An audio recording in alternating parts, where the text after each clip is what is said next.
Christopher Columbus arrived in the so-called New World in 1492, there were 10 million natives living in what was later considered the U.S. territories.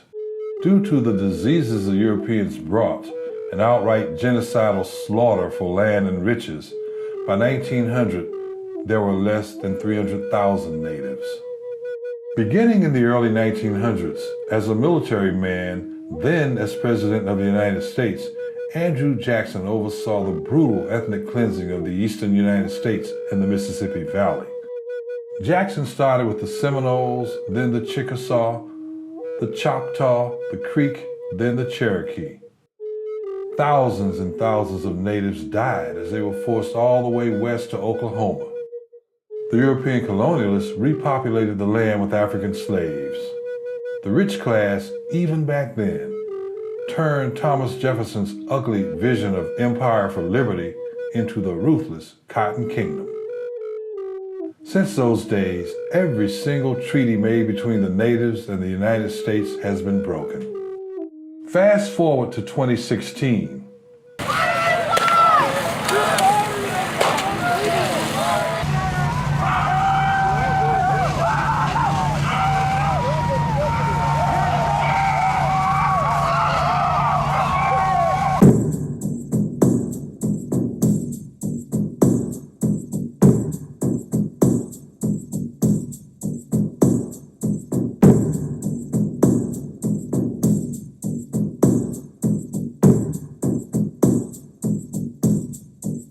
These companies have been fed off of us for years.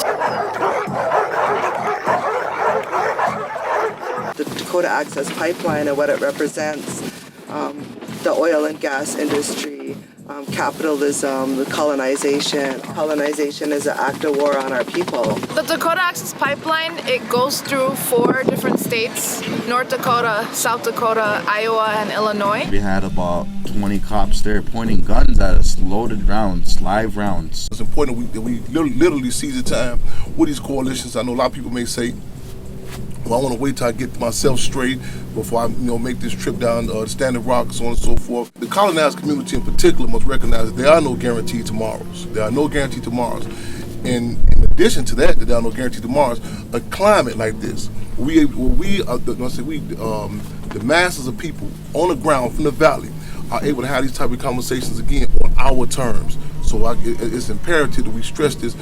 We got to seize the time right now. I was then zip tied with my one free arm to the back of the vehicle while the other arm stuck this way, locked down in the concrete which was in the car. So I'm sitting like this.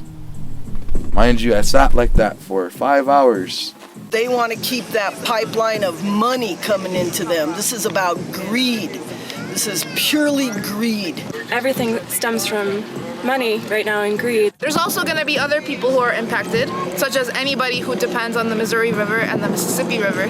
We know from past failures that this is not a safe process. You can't drink water that has oil on it. If we can't drink water, there can't be no life.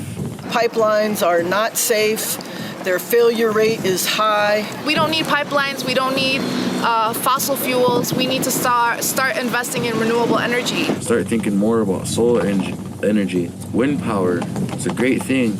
We have the technology for clean alternative energies, and we have to get off of this fossil fuel addiction that we have in this country. This is always a call to action. We're asking more people on the front lines. Any skills that you have to put forth into this movement, into liberation, is needed here at Standing Rock and all the front lines and ground zeros all across Canada and the U.S. There's many. We need to get out there and we need to organize and continue to build solidarity.